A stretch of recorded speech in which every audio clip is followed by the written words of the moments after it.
بات پھیل گئی کہ محمد صلی اللہ علیہ وسلم سید الانبیاء رسول اللہ صلی اللہ علیہ وسلم کے بیٹے کی چونکہ موت واقع ہوئی ہے اس لیے سورج گرہن ہوا ہے۔ آپ صلی اللہ علیہ وسلم نے اس بات کی تردید فرمائی اور آپ نے فرمایا ان الشمس والقمر آیتان من آیات اللہ لا ينكسفان لموت احدهم کہ سورج اور چاند اللہ کی نشانیوں میں سے ایک نشانی ہے لا ينكسفان لموت احدهم نہ تو یہ کسی کی موت کی وجہ سے گرہن ہوتے ہیں نہ کسی کی زندگی کی وجہ سے، بل یخوف اللہ بہما عبادہ، اللہ ان کے ذریعے اپنے بندوں کو ڈراتے ہیں۔ بخاری مسلم کی حدیث ہے اپنے بندوں کو خوفزدہ کرتے ہیں۔ تو یہ اللہ کی نشانیاں ہیں اور آپ صلی اللہ علیہ وسلم نے اس موقع پر نماز کا حکم دیا، اللہ کے سامنے عاجزی اور انکساری کا حکم دیا۔ دیکھیے یہاں ایک بہت اہم پوائنٹ کی بات ہے، لوگ یہ جو اسلام کے خلاف ہے، جو محمد صلی اللہ علیہ وسلم سرور دو عالم سید الانبیاء صلی اللہ علیہ وسلم کو سچا نبی نہیں مانتے، ان کے لیے اس حدیث میں آپ صلی اللہ علیہ وسلم کی نبوت کی بہت زبردست دلیل موجود ہے۔ ایک واقعہ ہوا ہے آپ صلی اللہ علیہ وسلم کے بیٹے کی موت کا، اور عرب یہ ویسے ہی کہا کرتے تھے کہ کوئی بہت بڑا دن ہوگا تو سورج گرہن ہوگا، تو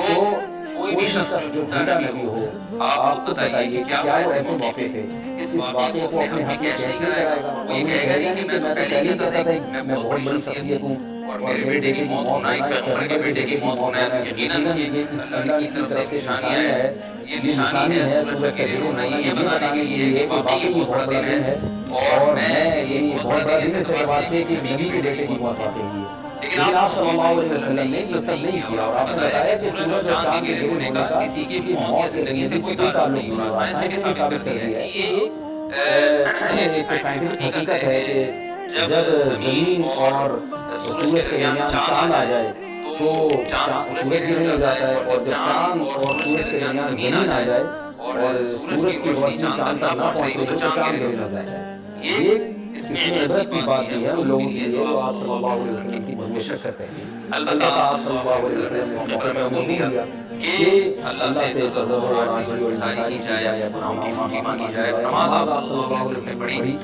اس میں بھی بعض لوگ اشکال کرتے ہیں کہ یہ جو ایک نیچرل پروسیس ہے تو اس میں اتنا گھبرانے کی حدیث میں آتا ہے آپ صلی اللہ علیہ وسلم بہت گھبرائے، تو اس میں گھبرانے کی کیا بات ہے؟ تو یاد رکھیے ہر نیچرل پروسیس جو ایک عام معمول سے ہٹ کر ہو اس میں انسان کے لیے ایک عبرت کی بات ہوتی ہے۔ ہم دیکھتے ہیں رسول اللہ صلی اللہ علیہ وسلم کے دور میں جب تیز ہوا چلتی تھی اور بارش سے پہلے ہوا چلا کرتی تھی، تیز ہوائیں تو آپ صلی اللہ علیہ وسلم برا کی مسجد کی طرف دوڑتے، عاجزی انکساری کرتے، اللہ تعالیٰ سے یہ کہتے کہ اللہ تو نے مجھ سے وعدہ کیا کہ جب تک میں ان کے درمیان موجود ہوں تو عذاب نہیں دے گا۔ تو یہ خوف کا غلبہ تھا آپ صلی اللہ علیہ وسلم پر۔ کیوں؟ وجہ اس کی یہ تھی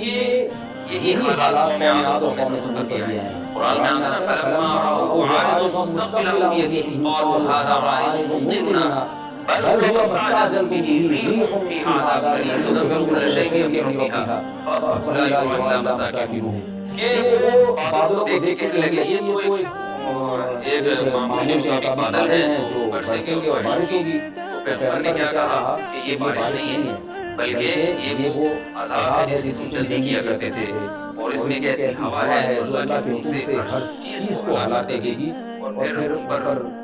ایک ہفتہ عذاب آیا اور قرآن کہتا ہے کہ وہ ایسے پڑھ کے ہلاک ہو گئے کہ فَتَرَى الْقَوْمَ فِيهَا صَرْعَىٰ كَأَنَّهُمْ أَعْجَازُ نَخْلٍ خَاوِيَةٍ۔ اے مخاطب اگر ان کو دیکھتا تو ایسے لگتا کہ کھجور کے تنے ہیں جو بڑے بڑے ہوئے ہیں، ایسے ہوا نے ان کو تہس نہس کر دیا۔ تو یہ عام معمول سے ہٹ کے جب بھی اس کائنات کو تغیر آتا ہے تو اللہ کی نشانیوں میں سے سائنٹیفک حقیقت بھی ہے، اس کی لاجک بھی ہے، لیکن اس کے ساتھ ساتھ اللہ کی نشانیوں میں سے ایک نشانی بھی ہے، اور ایسی نشانی ہے جس سے